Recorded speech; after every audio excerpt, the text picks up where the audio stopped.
Good evening. You're listening live to the Extreme Movie Show. I am your host, Rob, broadcasting to you from the Pinos Palace, just west of Orlando, Florida. I'm in the Extreme Studios with RDV from the Great Midwest joining me tonight in our continuing coverage of Landman. Right now, we're on Season 2, Episode 9, next to last episode of the season, which RDV, you and I were talking about over the course of the past few episodes, how things are shaping up. We like to speculate a lot. I want to welcome everybody joining in, too, because our crowd numbers have been picking up here on the stream. I think that's great, but... wow, this is a very talkative episode because I can understand the hate for the season 2 being completely different. I think you nailed it a few episodes ago when you said this is a soap opera that has oil in it. I agree. It's Dallas, bro. It's based on what it's become now at this point. As soon as you put Demi Moore in there, that's when it became like more like a Dallas drama show. Before that, it was the Billy Bob Thornton show. It's the Billy Bob Thornton show to me, and I think that despite us talking about how there's so many characters and all that, the best way to kind of describe the show is that I'm gonna get the first thing out of the way here from my initial take, and I'll ask you about what yours is for this. I watched the show a few hours ago, fresh, didn't know anything about it, and I came away loving some things, hating some others with a passion. And I have got to be honest, I love for the show to cut a little bit of wheat from the chaff, as they say, or whatever that fucking expression is that I just mutilated. I want to go deep on what we talk about tonight here. Yeah, a little bit going in the future. But I like the episode. I think it's very talkative. I don't think it's as oh my God, MAGA put somebody in there to piss people off and that's what's trending or any of that bullshit. We'll get into all of it tonight here. What was your take on it? I want to talk about the title first. Plans, Tears, and Sirens. How accurate that is. Other than Handsome Touch Me. What the fuck that was the other episode. This was such a stupid title. This was actually more spot on because the whole episode pretty much you had people talking about making plans. And then we have obviously tears are happening, joyful tears and sorrowful tears. Then we also have sirens at the end. How like just awesome is of a title that how it just fits into the episode. But overall episode, we all knew it was coming. You know, I was hoping that this wouldn't be the case. I was hoping that maybe he'd write it out and then something else would happen, or at least if there's be a firing, it wouldn't be till the final episode. We live in a cliffhanger. That would have been an awesome cliffhanger. Because now I'm curious, like, what is going to happen next episode? Because this is wild. As far as doing that on the penultimate, whatever we call it, the episode. Yep. And I was like, okay. Taylor Sheridan, keep cooking. You're the one that's writing, and Stephen K is directing. How much different this show is from Tulsa King? Yes. Wow, it is just a night and day. And this episode overall had some boring elements. I don't really care about the whole Ariana thing. We all knew, but what was going to happen eventually because of her attitude. And I was actually kind of nice to see that Cooper has to come in and save her, rescue her at the end. But I hope this basically puts her like, hey, quit busting his balls. Well, like, and honestly, I don't think it's gonna have that effect. It's gonna be he's gonna write the same thing, But the fact that he's now a foreman at Texaco and he's got more and more responsibility, you would see him standing up to one of the guys in here too. It's like, am I not the leader or not? So I love that this episode. But it had weak parts too that I didn't really care for as much. The Rebecca Charlie thing, I didn't need that. Okay, we're really gonna do this. Okay, I'm so happy relationship. I didn't need that. That was just kind of like pointless. I guess for character growth, I'm guessing Charlie, they're gonna be gone for 6 months. He's gonna cheat on her or something, vice versa. Who knows? We don't know. But it's all it is adding more general hospital drama, and that's what that the whole point of that is. But I'm gonna frame the episode like this because I think as much dislike as this episode is getting, I want to say this, and you said something right here at the beginning that made me think of it, and that's this: we all know where something's going to go. If you know where something's going to go, sometimes you can sit back and relax and enjoy the discovery of it. Sometimes as an adult, you might look and see things a certain way that when you're younger that you don't, and oh, this isn't a good sign. So we have been speculating on stuff, and I think the writers are smart enough to know that if I write it the way something generally is presented, whether it's good or it's bad, we can always change it later, and that's what he does in all his episodes, right? So he can course correct based off the feedback he's getting, which is it's weak sauce, but it's understandable sauce in today's community. But here for me, I don't have a problem with somebody being portrayed a certain way and us not liking them because that's part of the story arc. Because I will say this: It's the thing about the show I actually like a lot of, and it hit me today. I like some of the stuff that has absolutely nothing to fucking do with the drama part of it. The what I refer to as the danger, the Billy Bob's got a lot of shit on his plate kind of stuff. I like the stuff that almost is just like a day in the life of, sort of little nuanced things. I like that. Doesn't always work for me, but I like it in terms of character building and all that. So let's talk about what happens here at the beginning a little bit too, because I think that sets the stage. What was your take on how the show opened up? Well, at the beginning, everyone's on their phone. They're out because they're gonna go ahead with this whole deal thing. We learned that they're gonna have a barge, or kind of showing. Cami basically wants to boast and say like, yeah, I'm gonna do it, and no one's gonna stop me, and she makes a whole spectacle out of it. That's the whole point with her, But everyone on their phones. We also have Dale's on the phone with somebody. We have Nathan on the phone with somebody. Tommy's on the phone with somebody, and they're all in the kitchen. It's all chaos. We have Ainsley walking down, and she's saying hello to everybody, and her mom's on the phone too with somebody as well. And Ainsley's just kind of like, okay, what's going on? And then we got Angela. Basically, she starts freaking out because, Tommy doesn't care the fact that our baby's going away to college, and stuff. I'm not gonna see it. And of course, girls do. They cry, mother daughters. It's like they're very emotional. It was. So she almost snaps at Tommy. He's like, she's going to war, honey. She's just going to freaking cheerleader camp. And he kisses his daughter. He's like, have fun, sweetie. And it's like, and he tells his wife, it's like, relax, breathe, and then he's like, and then he goes out. I love this. He goes outside because this is what we're doing. Instead of TL being by the lawn chair, seeing him watch the sunset, he's been sitting out by the pool every morning, which I don't blame him. That's. And he's like, Tommy comes out there. He's gonna, and I love this. Tommy he's got a cigarette. He's gonna light it. He goes out there and he talks to Taylor. He's like, Dad, if you want anything, you want to order, you better put it in now because you can get anything later on. It's chaos in there. And he's like, I'm fine.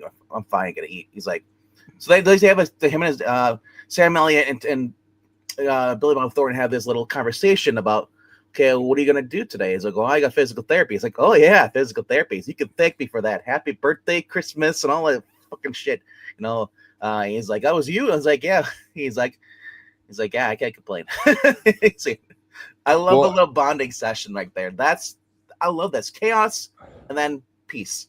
Yeah, exactly. It's a little capstone.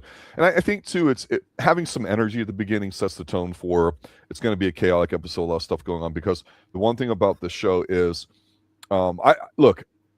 between you and I, I'm more of a horror fan than you are. I like different kinds of horror. There's a little schlockiness and camp that sometimes I admit I fall victim I like cheap to liking.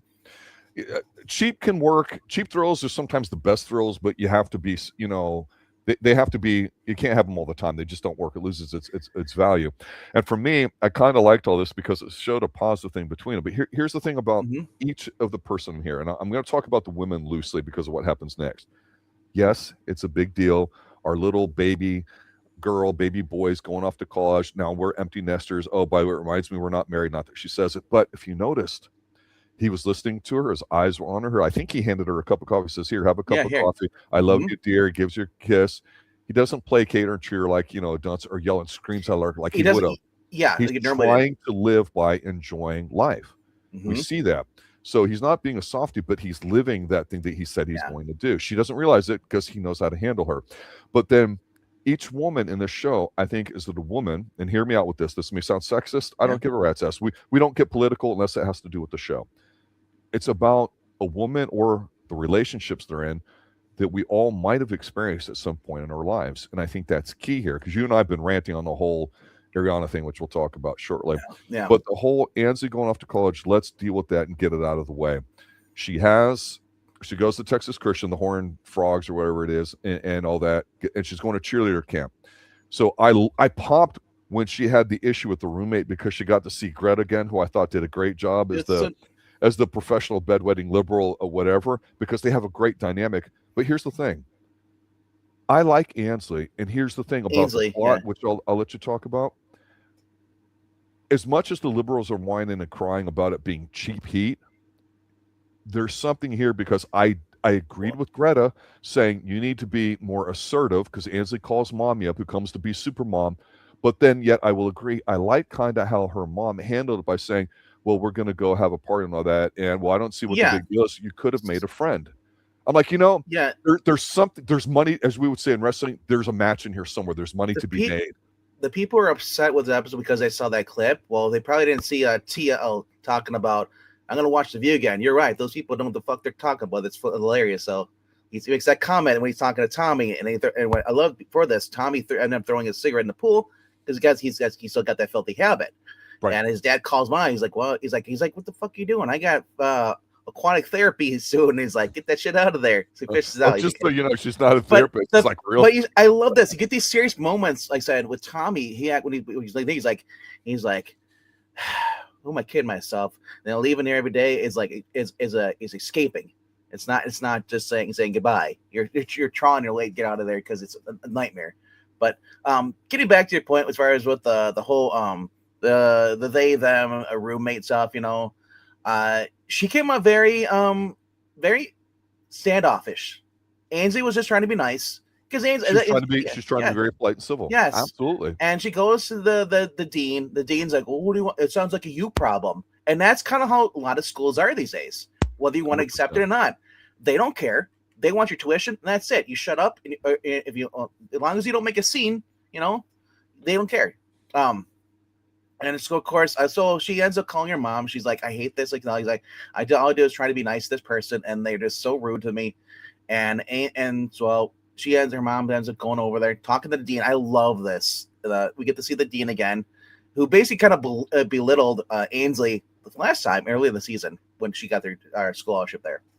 And Angela, this basically says, like, it's like, can't you, here's what you're doing here? It's like, this is you. You're in my way. And I love that. So Angela, this basically puts this whole dean under her thumb and says, either you're going to work with me or I'm going right through you. It's like you have three options. And like, so I love how the mother handled this situation. I hated it. I thought it was great because more parents need to stand up for their kids. And I'm not saying now there's a problem with this. You say there's some parents who basically stand up for their kids when their kids are in the wrong, but Ainsley was in the right, and so no, I thought it was actually done well because I'm not saying it wasn't done well because there's again a lot of ways this can go. Yes, but I've always said Ainsley and her mom are they're generally good people. Yes, but the problem with the mom to me is that they're overdoing the emptiness syndrome and making her cry in the car and all that. And I'm not saying she didn't do a good job at it, but it was just kind of cringy and campy. To be fair though, that's Angela. Where have you been the past 2 seasons? It's consistent with the character. Yeah. I agree. Yeah. I just want Ainsley to grow up out of her own, and her mother's not letting her. And I think this could be a source of friction in a later season. Well, they're talking about Ainsley getting her own apartment. Mm-hmm. So that means Ainsley might have to do some growing up on her own. But I said the way they her mom, when her mom came in there, her mom invites the girl, says like, hey, I would invite you, but it seems like you don't like anything, and later on when they're at the pool party and she talks, he's like, Angel's like, I kind of feel bad. And it's like, well, she says and her mom says, well, the reason she's liked it because instead of fixing herself, she wants to fix everyone else around her instead of fix her own problems. And that's a great teaching moment because that's kind of how that character was. There's a lot of people who have mental health issues would rather blame everyone else than fix their own. Well, and regardless of what people might think about the character or whatever his politics are and all that, I will say the interesting dynamic here, because we don't know this character, is I have absolutely no problem with a character like it. Look, I honestly don't know your background as far as like college. I went to the University of Central Florida, the Knights, and one of the biggest campuses, first or second biggest in the United States. I used to live a mile literally from the campus in my swinging singles bachelor's pad, and a lot of fun, a lot of great times, a lot of memories. I'm not a 20-something anymore, right? And I will tell you that a lot of people are like, oh, that's bullshit. People aren't like that. You go anywhere in East Central Florida here near that campus. They're jerks. 9 out of 10 of them are like that, the young kids and all that. And I work with a lot of people in my private practice of stuff that I do around that. It's very interesting. It's very dynamic, but it's interesting because I'm not hating or raging on this person that says, these are my pronouns. I got my pet ferret and blah, blah, blah. And I'm vegan. I don't care. And the name pagan. I mean, that's just bad writing, but he's trying to make a point here, but they can do something here with it and have it be good for everybody. The mom also says, when Ainsley says to her at that time, when she makes the comment, she goes, well, I just don't, this is what summer should be like. She goes, it can be. Here's the problem with the mom. She wants it to be about her and not about Ainsley, and that's slipped in there well. So again, this is done well. It's in there too. So here's the thing. People are complaining, well, it's like you're making fun of the LGBTQ thing. If you have not watched the Taylor Sheridan show and this is your first experience with this, well, I'm sorry. This probably isn't for you. Because they say, well, it could have been anybody else in there. But the reason he chose an LGBTQ person, because for the past 4 years, everyone's had to walk around eggshells around these people. These people that are self-absorbed and demand you respect them, but give no respect back. Not saying everyone is like that. There are people who are assholes, no matter what your sexuality is. It's just that this is kind of what Taylor Sheridan's been saying. He's been pushing the boundaries. He did it with Tulsa King first, with the pronoun game in season 1 of Tulsa King. And also, if this is the 80s, this isn't that extreme. I mean, no, it isn't. It isn't. But it's extreme it's extreme for people who, the past 4 years, have been living in a bubble. Who don't have never. There's a lot of people who grew up, never experienced the 80s. They grew up in the 2000s. They grew up with all this chaos, all this fantasy world, and I can identify with whatever I want, and you better respect me. It's crazy La La Land. And now, if anybody's upset that I'm saying that, you have a right to be upset. I have a right to say what I want to say. You have a right to disagree. But not to get too political, though, but that's the reason why he chose this, because it has to be talked about. So many people skirt this on TV. They try to, we got to cater this. We got to make all the straight white males, all the evil villains, Well, remember, there was that stuff with Ainsley at the beginning of season 1 that made her look like she was, she was talking about the whole female thing of meeting a nice white guy and having beautiful white babies, and everyone's like, oh, that's eugenics, that's this, that's whatever. And it's like, there is I understand it, and I get it, but it's like, I think people were more shocked that she walked out in her panties. That's the first time we saw her, and they're like, oh, you're over-sexualizing her. She's a stunning, good-looking, gorgeous woman who there's one thing I've noticed Taylor Sheridan shows, at least Tulsa King and the Landman, there's never been a black villain so far. Like, he's kind of like avoiding that subject, like he's like LGBTQ is fair game, but like I was like, he's kind of like skirting around that. So and I don't know why. Maybe I'm just thinking into it. Maybe he's not. Maybe it didn't cross his mind, whatever. But it's besides the point. But this, like I said, this episode had its moments, very topical points. After the whole View thing, he probably figured, why not do this? It draws in ratings, draws in people, gets people talking about the show. So overall, getting past this, we have. Let's talk about Mullet Boy and Rebecca and get that shit out of the way. So Charlie and Rebecca have a kind of like a moment together. She goes up and she basically says, "I'm not ready to quit you," and he's like, "Oh, really?" I just can't quit you, RVDB. And she makes her kind of beg a little bit, but then he's like, "I'll be gone for 6 months. I want videos and all stuff." Blah blah blah. So they're back to being together. After this, we have we go over to basically Tommy and Cami and all of them are on the plane, and they're going over to the event. And I love Dale. Dale's probably my favorite character in this whole entire episode. He needs a side quest. Oh my gosh, he's like, you know what he reminds you of? The Turtle Man from Discovery Channel. He's a guy who goes and catches all the traps all the animals bare hand. That's Dale. Dale is awesome they have this little party, and like and Tommy is just kind of like basically it's like you're kind of crazy. You're throwing a party, for like to see the rig go off before they even drill. He said they haven't even struck oil yet. I disagree. I think that's what you do. Well, here's the thing. Yeah, let's go launch. This is what really kind of scares me, because they have not struck oil yet. This is just a party going off. Right. And so there's a great chance that this could fail. This could blow up. Needs to fail. Yes. In my opinion. Good to that later. Well, yes. for the show for especially what happens to Tommy. So everyone's having there's a little party. She's got this vent going up here and around by the river, and so Dale's going on the kid. He's like because they're in Louisiana, and Dale's and he saw Nate. He's like, you gotta try this. Like I don't know, it's like a gator trumbaya. I'm thinking like he's probably eating gator balls. Gator, no, it's gator poi bay sandwich. So they made they made that with gator. Yeah, but I'm like, have you had gator, sir? There was other ones like little like, donut thing, fried donuts. I'm like, Texas, you don't need anything that looks like balls. Oh. you don't know. No, have you had gator? I've had gator jerky. Okay, gator tastes like chicken. Possum, coon, all that stuff that people make fun of here in the South.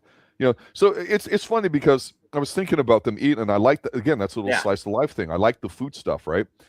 Remember, you and I covered a great film last year or the year before called Deliverance with our boy, Mr. Gator himself, Burt Reynolds. And so that really stuck in everybody's mind. Hey, if you're from Virginia or anywhere down south, you're a friggin' hick, and you know you're a homosexual, and you eat roadkill.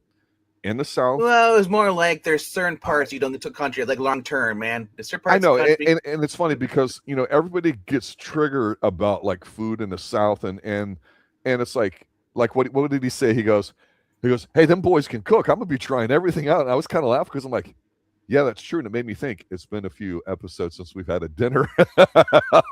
Yeah, I was right? expecting something to happen as far as like anger or stuff, fruit fight. No.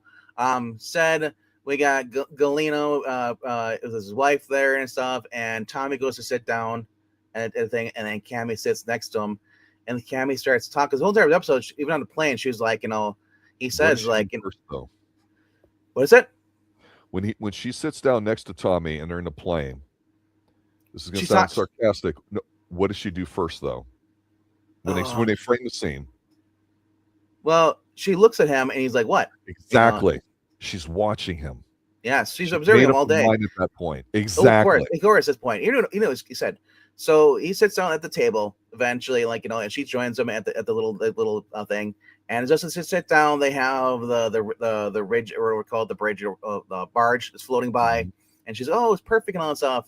And I love like as Dale got yelled at, he's like, dude, don't you want to see the barge? He's like, I've been on them I was like, fuck them, I want food. I was on for 2 years. I'm gonna eat. Yeah, I'm gonna eat. Yeah, So Tommy's sitting there and Cami's like saying, it's like, you know, he's like, yeah, it's like talking about the rush. It's like, now I understand why Monty enjoyed this, you know, the thrill, the rush, you know. And he's like, I love how Tommy says, he's like, you know, she asks him, like, you don't have that rush? He's like, no. It's like, I avoid that rush. I had that rush. I lost everything because of that rush. Now she's like, well, you work for my husband and stuff, you know. He's like, yeah, pretty much. Tom, you know, she doesn't get it. Tommy did everything to keep her husband afloat because they needed each other. The two men did to make that dynamic work. Absolutely. Yes. You need someone with a level head, and you need someone who basically doesn't have it. So they kind of butt heads, but it worked out. And he says that rush killed your husband. She's like, oh, I disagree. I kept him alive. I'm like, he's dead. Tommy's right. The stress about this. And she's like, well, I can't have someone as a president who doesn't see eye to eye with me. And, you know, and just like, so she fires him. And he's kind of like, what? And here's the thing. Rebecca and I think somebody else, Nathan, I think Nathan already knew. Here's my thing. I think Nathan reported and has basically been talking to Cami behind his back. I wouldn't be surprised. That'd be cool if Nathan actually is like a backstabber villain. Exactly. We need something from him. Well, I need him because he's confident, right? Because when Tommy went over and talked about the whole HR thing, he's really this is what you're going to do because, you know, because Charlie and Rebecca are together and stuff. Blah blah. Mm-hmm. He's like, and he's well, I have to because of paperwork stuff. So I wouldn't be surprised if Nathan already knew because he's the one who looked over there. No one else looked when he saw it. That's a good observation. Yeah. Yeah. So what I liked about this scene is it made me think about how much we talked up Demi Moore in a positive manner as being a strong, independent woman that's grieving. Becomes the villain. Yes. Well, yeah, because here's the thing. John Hamm, I thought, did a great job in season 1. He'll kill characters will get killed off in the Taylor shows. They just do, or they don't show up anymore, right? And so I honestly mistakenly thought early on that this could be an interesting angle where she discovers that maybe he was on the up and up, and all that bullshit and all that. But here's the 360 that I liked about the season with Cami is we all want to fucking see her die. We want to see everything fail. We want to see her get a bullet to the head, whatever. We fucking hate her. However, we understand she's grieving. I totally get the idea that this is the first time she is experiencing the rush and what it means to independence, live. But here's the problem. If you look at her and the way we talked about her and that first opening scene with Tommy being in her corner, it felt bittersweet. So that was a nice little scene at the beginning where those two young girls are making fun of her in the bathroom when she goes out there and she flips it on and talk about being a surrogate and I'm not 100 and fuck you guys. We have to make this work. But here's the problem. At the same time, we talked about his wife being basically like a trophy thing, and then we start to see her have a really warm heart and actually care about what's important in relationships. And now it turns out it's the complete opposite. It turns out Cami, instead of being the strong boss woman, you can tell that in her past relationship, she had no fucking clue what was going on. She was nothing more than a goddamn trophy wife, where if it fails, she'll still be a rich bitch. Here's the thing, though. Here's the thing. Good for you guys. If this fails, she is broke. Well, they mentioned all stuff with the trust about she would have the house and she'd be set up for life. So So my question is, what is Galino going to get out of this if this fails? What's his role in this? He put the financing up. So if it fails, he gets the company royalties on the other stuff in perpetuity that are already positive. So she will lose access to that. So the company will go bankrupt. He will get that. So he is in a no-lose situation. If it is successful, he'll make a metric fuck ton of money. If it fails, which is supposed to, it's a 10% maybe chance, according to Mullet Head Guy, then he's going to get the other income revenue stream. So he's already won. And so, but my question is, for season 3, what is Galino going to bring to the table? Is this going to disappear, or is he going to be a thing? No, he's not going to. Because here's where I was going to go with this. So can I help answer your question? I want you to think about this. When I asked you what happened with Cami on the plane, looking at him, studying him, he's like, "What's up?" She's like, "Nothing," like women do. They did something similar with Galino with his super smoking hot wife. When they show her getting up, dressing, they have the shot from the back, walking through the house that, is probably 2,000 square feet just for their bedroom. It's like, what have you got going on today, baby? Oh, well, blah, blah, blah. The girls, But understand this. I think she is exactly like Cami, except for I think she's the one that has got a darker side to it, because he says, hey, I'd like to show you the future today. How about you come with us? He's basically not suggesting it in that, it might be good for her. I honestly think she might be the face of the cartel, because she's the daughter. I don't know what, but we know a little about her, and there's a comment made about her. I think he really, really respects how fucking much of a badass his wife is and treats her with the respect that's goes with that type of relationship. I'm not saying he's a bitch. Galino is not. No, she's not a trophy wife. He didn't doesn't exactly. So I think it's basically he's doing the work for her, not for himself. Well, that's right. So it's like the other side might be right, because he said he has a boss. I'm just saying. That'd be great. That's what I'm feeling, man, because it's the same thing. Why did they focus on her for a good 30 seconds walking through the house, coming up to it in that exchange, and then mirror the exact same type of shot they did with Cami on a plane, if her and Cami are not the same person? Yeah. I don't know, man. They're snapshots of relationships and the current status that we all may have been. I'll say this. I do appreciate the long exposure to this, showing the more minutes of the women, because the women on the show are hot. Okay. So, may I segue? Oh, wow. Wow. Care as long as you don't go up a cliff. Okay. Thank you, because I don't like the electric segues. I've seen so many beautiful women in my life and I knock on wood that, it's like that from the University of Central Florida, one of the hottest campuses, and just, life, you meet people, right? And in my private life, I meet tons of people. I do projects and stuff. So you're around lots of girl bosses, beautiful women, beautiful men, whatever. I have to sit there and say that we've remarked, and not in a negative manner, that the women of the show are generally beautiful. I think that Cheyenne being a stripper, they're doing this well. I've got another theory I wanted to point your way. What's that? I really like how with TL sitting there on the couch, and she coming in, and it's like a daydream because we're seeing him basically seeing in a young woman, and bear with me, this is going to take a moment. You may totally disagree, think it's stupid. That's okay.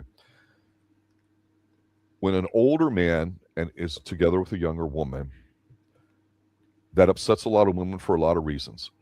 What men like about younger women is the fact that the bitterness and reality of life has not hit them yet. Women go through stages. Everyone different life, yeah. Like they'll hit the wall. They'll do this. You don't want to see the mom and all. And there's all these merits to that conversation. Where I'm going with this is he's looking at her and he sees what he thinks is the good in here. But I'm going to tell you this: when she takes those clothes off and undresses in front of him, that body's a 10 out of 10. It's phenomenal. This girl is just a complete. Here's the thing. This is not eye candy and him popping himself because he's a red-blooded male or anything like that. No. It's who she is. But what is she, RDD? She's a stripper. Yes. She's a con artist. She's probably got daddy issues. She's probably on drugs or something. When they have that heart-to-heart in the pool, oh, if I was 30 years younger, I'd be chasing you all around. And she goes, well, maybe if you're 30 years younger, I would let you catch me. She's not gold digging because he has no money. And she's flirting with him seriously at such a high level. Bear with me. Here's the idea. When she says, well, it sounds like we both have the same dream, because he doesn't know what his remaining dream in life is, and she doesn't either. And she saved like over 100, so like 162,000. Yes. He is becoming, listen to me, anybody that goes to the club is a fucking mark for money. I don't care if you bang a stripper, pay for it. I disagree, though. That's not the case. It's got to go there. It doesn't have to go there. It's called she's actually the first honest person that she's probably come across. It doesn't care. It doesn't, he admits that he likes her, but he's, I doesn't want that from her. That's what makes their dynamic interesting, because you go, there's no way this is going to go there. But my thing is it's not going to. The majority of people that work in the adult industry of any kind. I understand that, but he said it'd be different if he had money and she was actually trying to con him, but he has no money. Where is she coming to? She's being paid hundreds of dollars an hour. But not by him, by Tommy. And Tommy has no money anymore. It's like when you have a bunch of women at the bar, you're nice to all of them because the ugly one nice, the pretty women get jealous. You don't differentiate how you respect on. She's marking him for now because of the environment that she's in. She's been with big oil people. And what did she say to him?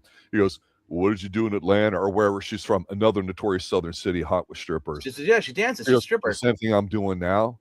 There's a pastor that we don't know. He's getting too comfortable with her. I'm sensing some danger here, sir. I'm thinking this is you reaching out because you want more from it because you got a sucky episode.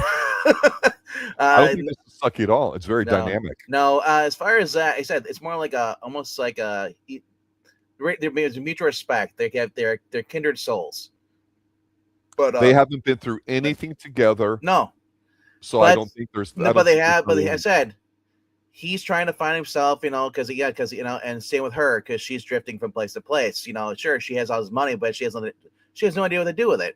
He's more like a dad to her, right? Grandfather, father. Her daddy issues that not yes, but she's not going to try and use them. She's not going to try. They're not going to get married. Don't expect that. That isn't the kind of show. I didn't say marriage at all. I said a mark. She wants something. He has nothing to give her other than just himself. He's got 82 years of life experience, and he's also in a relationship with a bunch of rich people. But I'm trying to tell you, though, there's not going to be anything sexual between them, because I don't think at his age he can even get it up. He can barely move as it is. It's more like a companionship. Just kind of like you see this. You see, that was same thing with Anna. What was there? Anna Nicole Smith.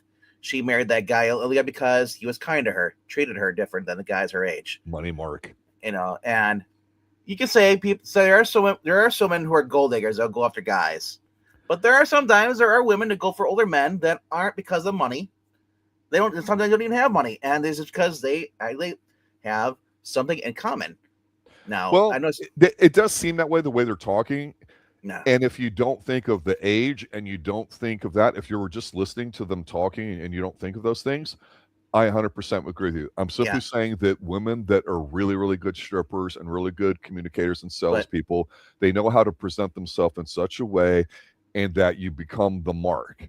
Because maybe I'm a mark too, because woman and all the attention that's coming over and all that. Why wouldn't he be that way? I see the good. A lot of power. It's a dynamic. Not balanced right now. Rob, I'd be a mark too. I see the good in people. You know what? I appreciate that, and I think that's how it's being presented. And you may be right, but I like the fact that I think everyone's going, all he does is put all these women here, make him ditches and make him really, really hot, and they just want to show ass and boobs. Again, this isn't that big a deal. He's doing it well, because I think there could be more to it in season 3. That's all. Yeah, this isn't like an 80s movie, or are they going to show titties of it? Because if they were, you would have seen a lot of titties flying. And we don't need to see it. Yeah, I'm just saying. Well, today's age, you don't. I'm saying this has been an 80s show, or at least a TV or a movie over. Yeah, that you would have seen on TNA a lot more of that. But I said overall, I said their dynamic, their relationship with the TL and this girl Cheyenne, or what's her name is I don't forget her real name. No, I think her name is Penny. Yeah, it's Penny as her name. She admits who she is, her real name. That's right. She's revealing some of her real self. Yes. Yes. I'm going first because she finally feels comfortable. Kind. I hope you see me for who I really am. I do have a stripper with a heart of gold. I've never heard that before, ever, RDV. That's a brand new concept, isn't it? Well, I'm going to tell you right now, if this is the old man, I agree with you. John Lithgow being like, I don't trust you, bitch. But this isn't this. This is it. John Lithgow would have been slaying that already. He's like, John Lithgow would have said, like, little girl, I'm way too old to be with you. Go move along. TL's like, man, I got nothing left to lose. I ain't paying her shit. If she wants to go down on me, go ahead. But he's not that kind of person, though. He admits that he can get 30 years younger. I'd be chasing you. And she's like, if you're 30 years younger, I'd let you catch me. And now it's harmful flirting. I said flirting always has a purpose, and there's never anything harmless or harmful about it. Hey, if it turns out that TL just gets a blowjob from a hot girl, okay, cool. I'm great for him.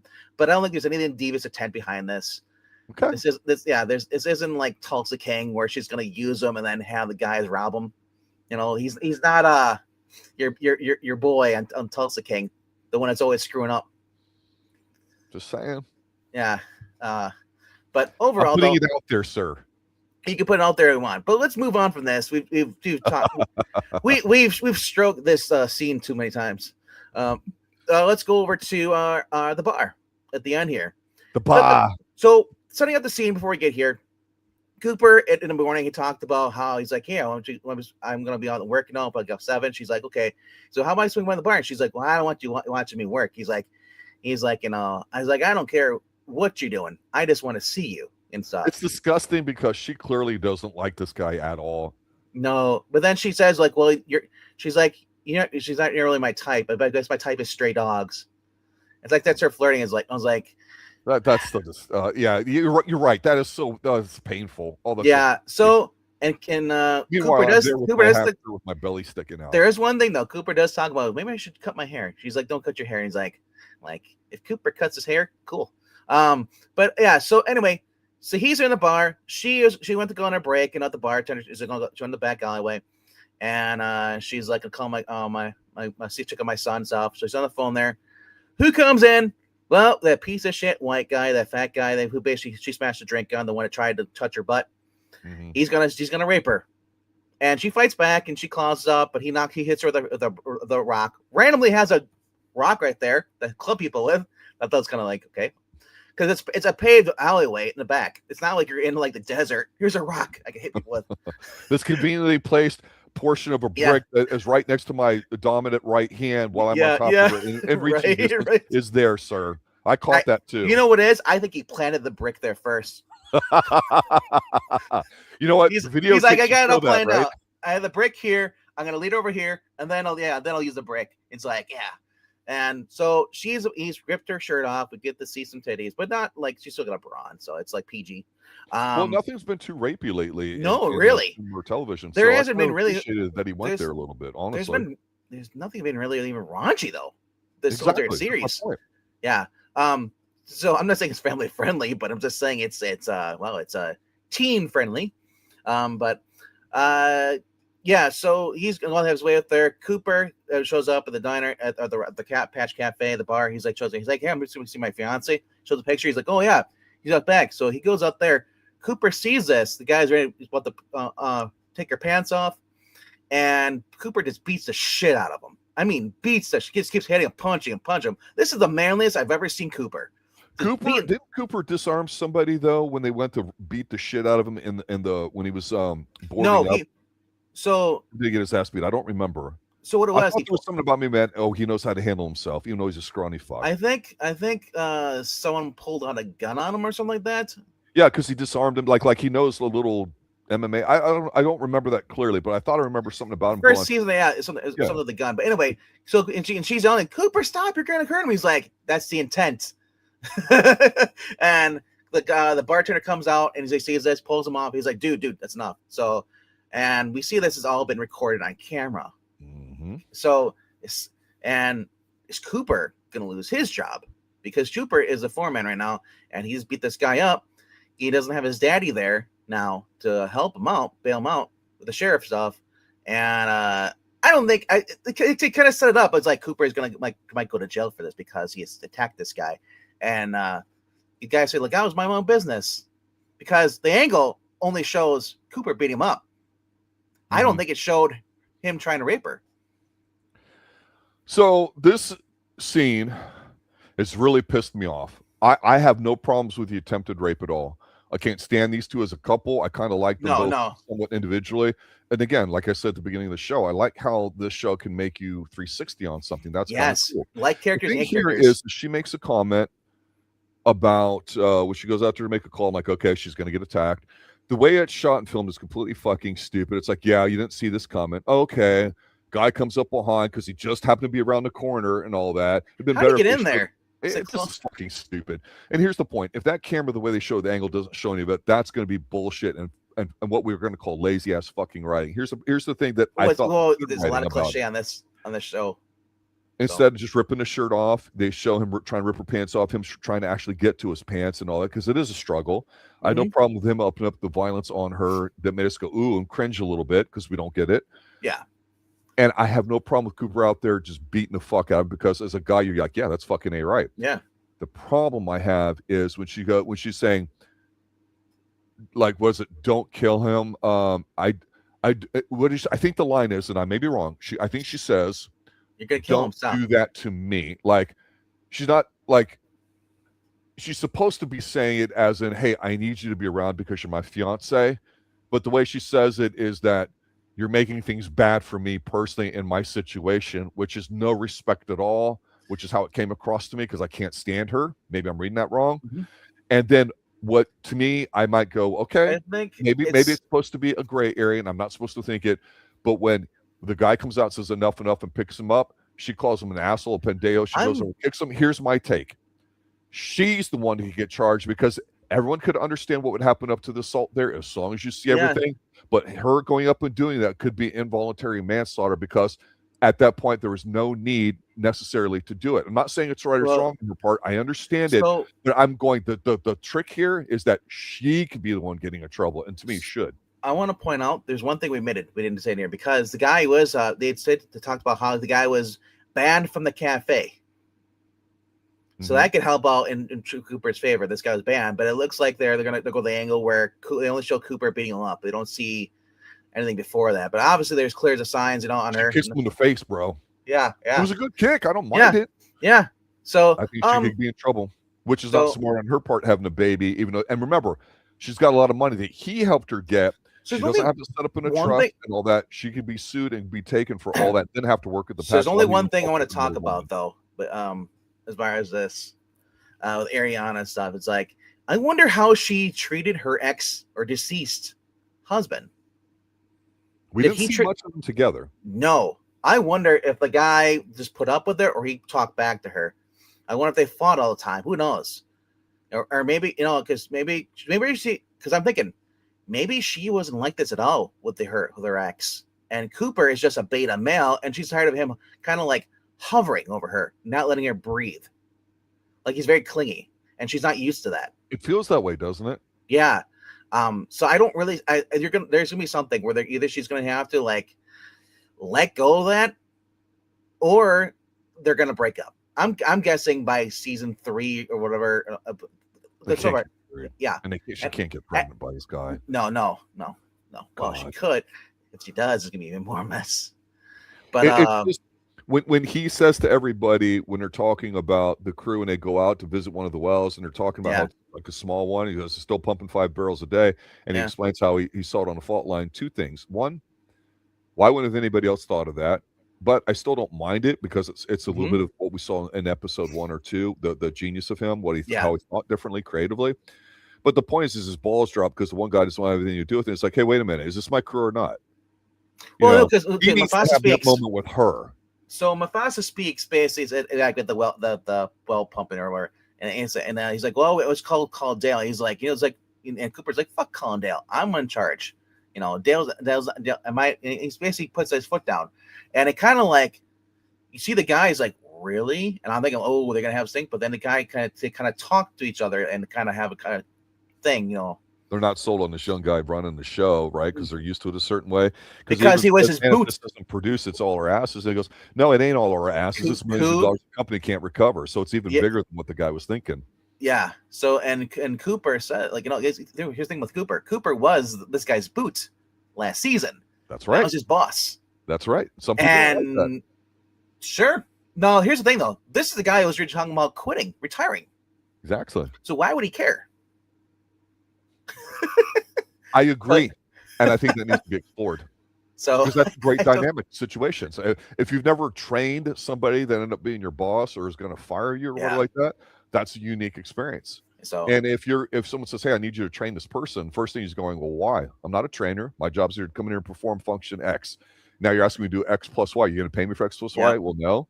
Oh, and what if I do it? You're going to give me a raise? No, I just thought you'd want to help out and all that. There's all this manipulative shit that goes on. We're not seeing any of that yet. Like I said, this is a who's in charge moment. And when it comes to oil, I'm in charge. This is what's going on. He needs to do that with her. The way they started this episode off, everybody is basically getting ready for the day. I love this, and it includes the characters in. I don't typically see that with a lot of shows.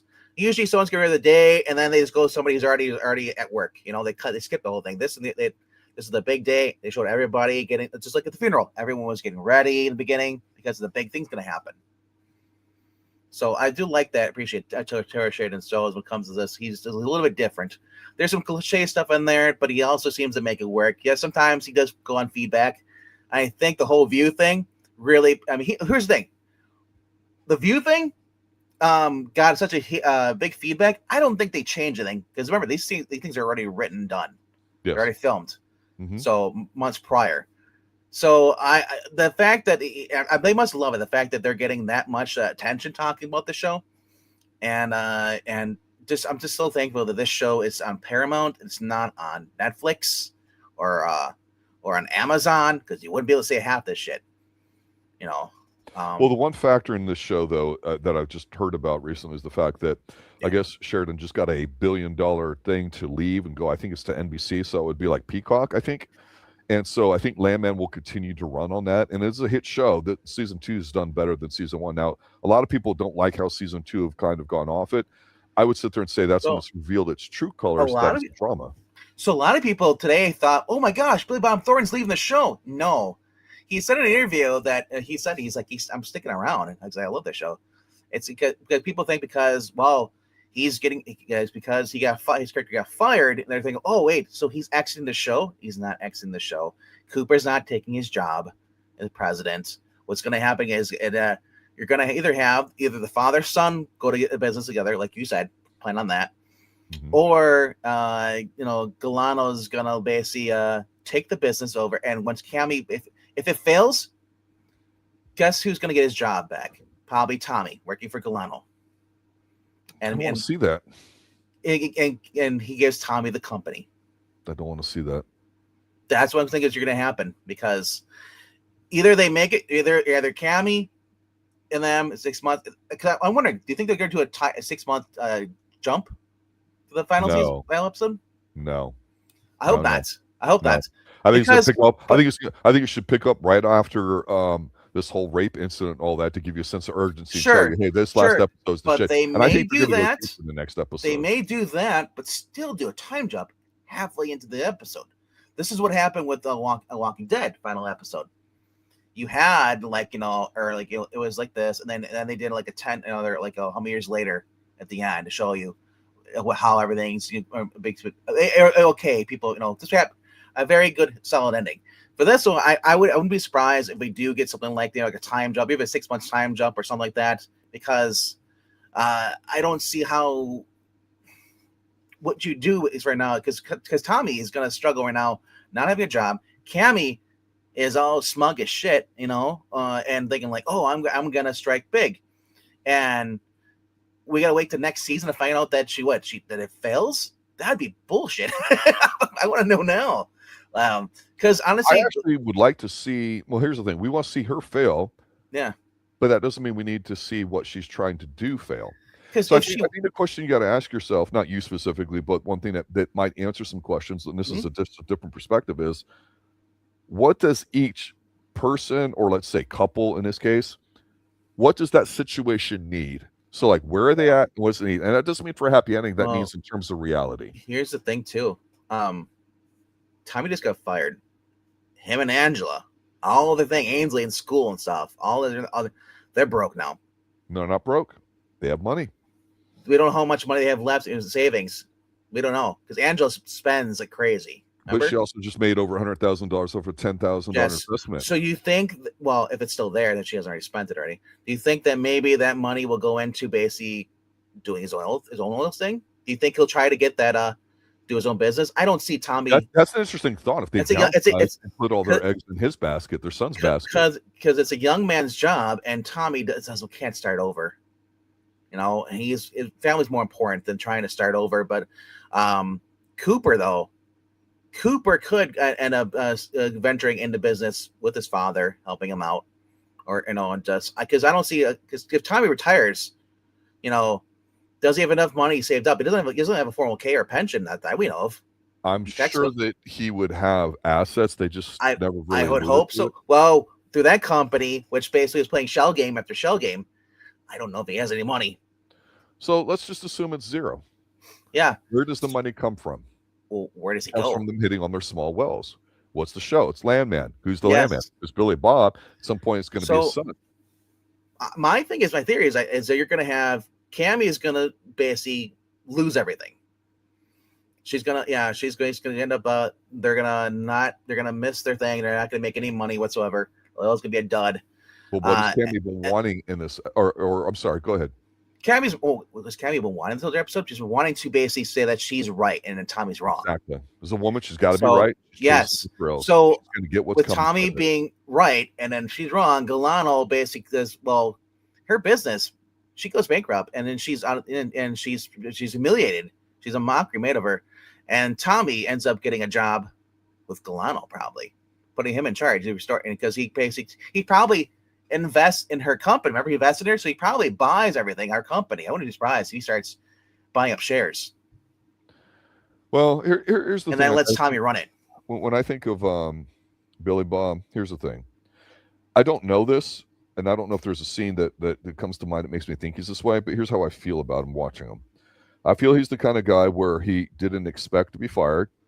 I liked how he still was the sourpuss or whatever, and she's right in a way to sit there and say, I can't have the guy that's the president of the company that doesn't value that. That's fair. It's fair. It's not. I'm not even going to say it's right. I'm not even going to say it's wrong, because it can be either, depending on the type of leader that you are. She's not a leader. She doesn't know what the fuck she's doing. She's completely stupid and moronic, though, from the perspective of her husband and all that. Well, he said, she recognized that her husband that made it. She even says to him, "I see what he sees," and he's like, "No." He was smart enough to put him in his place to be the opposite of him, because he needed somebody not to be a yes man. She wants yes men. He's not a yes man. I think he's the kind of guy where he's a loyalty guy, where he does the right thing, like he talked with Rebecca earlier about who gives a shit who you're fucking, and has that whole speech, right? Because it's true. There's the legal way to handle it. The businesses want you to handle it, but from the perspective of the ground up, like he is old school. what's the right thing to do? Here's how we're going to handle it. I think it's a big fuck you to all of them, and he'll never work for either of those two unless he's forced to and feels he has to. I don't think this show's that kind of show, though. They do a little campy, schlocky stuff, right? They get goofy. So, they don't get too deep. I don't think that's going to happen. Cooper will be out of a job. They'll all be out of a job. Dale and them too. If this venture does not go forward and they lose the money and then they're broke. Yeah. So like I said, I could see Galeno actually offering him and hey, taking over the business and those two having to work together. Because Galeno has never hated Tommy. He likes Tommy. He admires Tommy. He respects him. So I could see him working, giving him a job, and Tommy is just like, well, I need to take it. And he's like, well, I see. And to kind of like, they're not blackmailing him into it, but being like, well, what are you going to do? Nothing. He's like, Tommy can say, well, fuck no, I'm going to do it. But then he thinks about it. He'll probably renege and just say, hey, at the end of the episode, I'll take your deal, And I could see Tommy end up working with him again. Yeah, I mean, there's a lot of ways this can go to, and part of that's the way they write it and choose it. When I look at it like character study, I mean, it's easy to sit there and say I don't care about a lot of the characters. It's true. Sure. It's hard to watch sometimes because I don't really give a fuck about Dale. He's not on there enough to annoy me, but I go, is he needed? And in a way, he kind of is, because he's going to have a bigger role later on. And this is what happens when you have so many characters, right? I speculate Cheyenne's probably going to have a negative effect at some point. Why? Because strippers do what strippers do, and that's strip. And there's a psychological thing to it. She's not going to be a stable person, in my opinion. I just don't believe it. We'll see. He can go against type, right? But like the show that I think is interesting, like I said at the beginning, is that you can watch the beauty of something unfold in slow motion. Like we got to see Ariana and Landman wannabe break up. In my opinion, it's painful watching them together. But that's how some young couples are, and I don't mind it actually right now. There needs to be some more,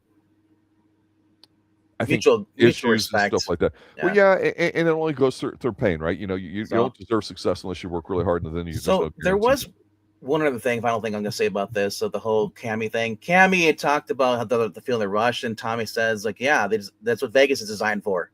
Yeah, and it kind of shut her up when he said that.